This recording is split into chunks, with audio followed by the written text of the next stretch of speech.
दोस्तों, क्या आपको पता है कि नारद मुनि ने कलयुग के बारे में एक ऐसी बात कही थी जिसे सुनकर सभी देवता चौंक गए थे। जी हां, वही नारद मुनि जो तीनों लोकों में घूमते रहते हैं, जिन्होंने हर युग को देखा है। उन्होंने कलयुग को सबसे श्रेष्ठ युग बताया था।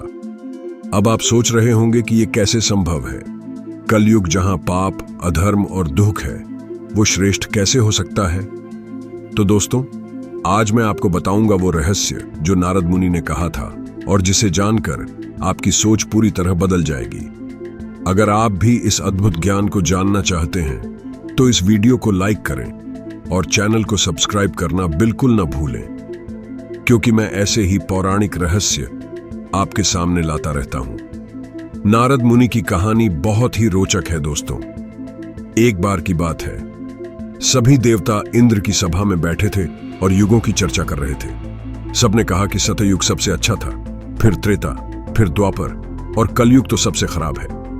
तभी नारद मुनि वहां आए और उन्होंने कहा, आप सब गलत कह रहे हैं, कलयुग सबसे श्रेष्ठ युग है। सब हैरान हो गए। इंद्र ने पूछा, नारद जी, ये आप क्या कह रहे हैं। तब नारद मुनि ने जो बताया वो सुनकर आप भी चौंक जाएंगे।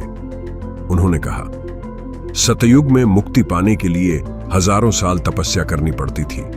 त्रेता में सैकड़ों यज्ञ करने पड़ते थे। द्वापर में मंदिरों में पूजा अर्चना करनी पड़ती थी। लेकिन कलयुग में सिर्फ भगवान का नाम लेने से ही मुक्ति मिल जाती है। बताइए, कौन सा युग आसान है। नारद मुनि ने आगे कहा कि कलयुग एक ऐसा युग है जहां भगवान की कृपा सबसे ज्यादा है, क्योंकि भगवान जानते हैं कि इस युग में जीना कितना कठिन है। इसलिए उन्होंने मुक्ति का मार्ग इतना सरल बना दिया है। जैसे एक मां अपने सबसे कमजोर बच्चे पर ज्यादा ध्यान देती है, वैसे ही भगवान कलयुग के प्राणियों पर विशेष कृपा करते हैं। दोस्तों, अगर आप भी मेरी तरह इस बात से प्रभावित हैं तो कमेंट में नारायण नारायण लिखें। और हां, इस वीडियो को अपने उन दोस्तों के साथ शेयर करें जो कलयुग से परेशान हैं। उन्हें भी ये पॉजिटिव मैसेज मिलना चाहिए। नारद मुनि ने एक और महत्वपूर्ण बात कही थी। उन्होंने कहा कि कलयुग में पाप जरूर बहुत होते हैं, लेकिन पुण्य की शक्ति भी उतनी ही ज्यादा होती है। जैसे अंधेरी रात में एक छोटा सा दीपक भी बहुत रोशनी देता है, वैसे ही कलयुग में एक छोटा सा पुण्य कर्म भी बहुत फल देता है। एक बार दान देना, एक बार भगवान का नाम लेना, एक बार किसी की मदद करना, ये सब कलयुग में बहुत पुण्य देते हैं। मैंने श्रीमद् भागवत में पढ़ा है कि नारद मुनि ने कहा था, कलयुग में जो व्यक्ति सुबह उठकर भगवान का नाम लेता है वो पूरे दिन पाप से बचा रहता है। जो रात को सोने से पहले भगवान को याद करता है, उसकी रात शांति से बीतती है। कितनी सिंपल बात है ना, लेकिन हम इसे फॉलो नहीं करते। नारद मुनि ने यह भी बताया था कि कलयुग में भक्ति सबसे आसान है। क्यों? क्योंकि कलयुग में भक्ति के लिए कोई नियम नहीं है। आप कहीं भी, कभी भी, कैसे भी भगवान को याद कर सकते हैं। खड़े होकर, बैठकर, लेटकर, चलते फिरते, काम करते हुए कभी भी भगवान का नाम ले सकते हैं। सतयुग में तो स्ट्रिक्ट रूल्स थे। आसन लगाना पड़ता था, प्राणायाम करना पड़ता था, समाधि लगानी पड़ती थी। लेकिन कलयुग में बस दिल से याद करो, भगवान सुन लेते हैं। एक बार नारद मुनि ब्रह्मा जी के पास गए और पूछा, पिताजी, कलयुग के लोग कैसे तर सकते हैं। ब्रह्मा जी ने कहा, नारद, कलयुग में नाम संकीर्तन से बड़ा कोई साधन नहीं है। जो व्यक्ति भगवान के नाम का कीर्तन करता है वो न सिर्फ खुद तर जाता है, बल्कि अपने संपर्क में आने वाले सभी लोगों को भी तार देता है। नारद मुनि ने इस बात को प्रूव करने के लिए एक एक्सपेरिमेंट किया था। वे एक चोर के पास गए और उससे कहा, तुम राम नाम जपो। चोर ने कहा, मैं पापी हूं, मैं कैसे राम नाम ले सकता हूं। नारद जी ने कहा, तुम मरा मरा जपो। चोर मरा मरा जपने लगा और धीरे धीरे वो राम राम बन गया। वही चोर बाद में वाल्मीकि महर्षि बना। यह है कलयुग में नाम की शक्ति। दोस्तों, अगर आपको भी लगता है कि हमें भगवान का नाम जपना चाहिए तो लाइक बटन दबाएं और बेल आइकन भी दबा दें, ताकि आपको मेरी हर नई वीडियो की नोटिफिकेशन मिल सके। नारद मुनि ने कलयुग के बारे में एक बहुत ही इंटरेस्टिंग बात कही थी।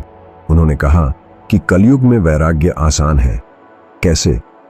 क्योंकि कलयुग में दुख इतने ज्यादा हैं कि लोग अपने आप ही संसार से विरक्त हो जाते हैं। जब हर तरफ धोखा, छल, कपट दिखता है तो मन अपने आप ही भगवान की ओर मुड़ जाता है। सतयुग में तो सब कुछ अच्छा था, सुख ही सुख था, तो वैराग्य मुश्किल था। लेकिन कलयुग में यहां तो जीवन ही वैराग्य सिखा देता है। नारद मुनि की एक और महत्वपूर्ण शिक्षा है। उन्होंने कहा कि कलयुग में संघ का बहुत महत्व है।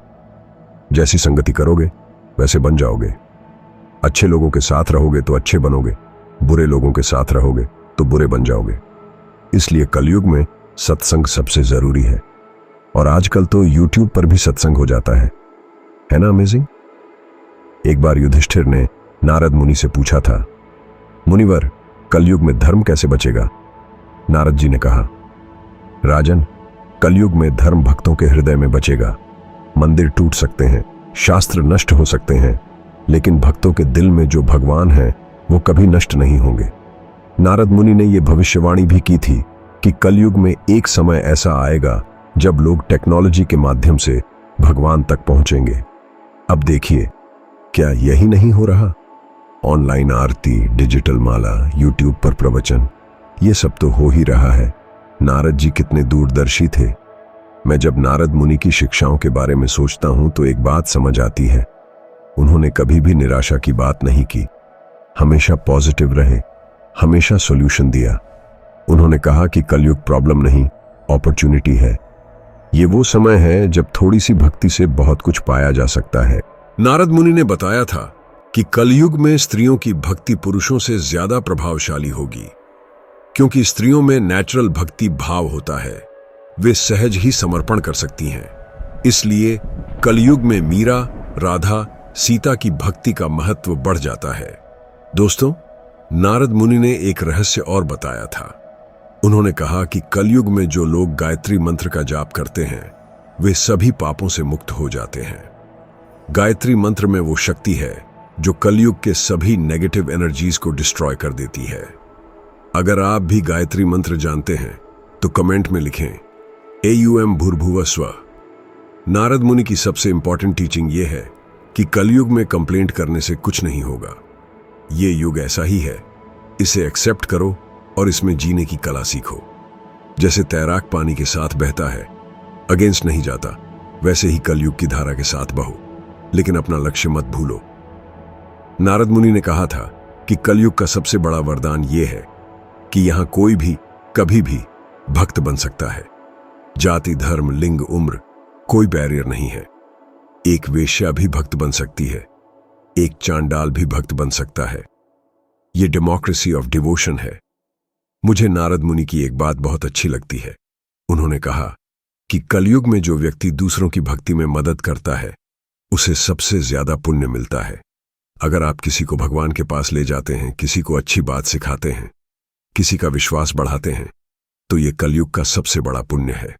इसीलिए दोस्तों, मैं आपसे रिक्वेस्ट करता हूं कि इस वीडियो को ज्यादा से ज्यादा शेयर करें, क्योंकि हो सकता है किसी को इस मैसेज की जरूरत हो। आपका एक शेयर किसी की जिंदगी बदल सकता है। नारद मुनि ने बताया था कि कलयुग के अंत में जब सब कुछ अंधकारमय हो जाएगा तब एक डिवाइन लाइट आएगी जो सब कुछ बदल देगी। ये लाइट क्या है?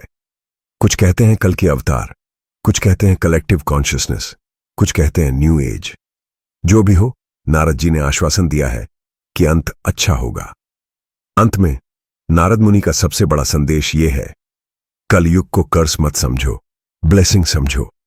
ये वो युग है जहां भगवान सबसे करीब हैं, बस उन्हें पुकारना सीखो। तो दोस्तों, आज से कंप्लेंट करना बंद करें और भगवान का नाम जपना शुरू करें। अगर आपको ये वीडियो अच्छा लगा हो तो लाइक करें, सब्सक्राइब करें और बेल आइकॉन दबाएं। कमेंट में बताएं कि नारद मुनि की कौन सी बात आपको सबसे अच्छी लगी। मिलते हैं अगली वीडियो में, तब तक के लिए नारायण नारायण।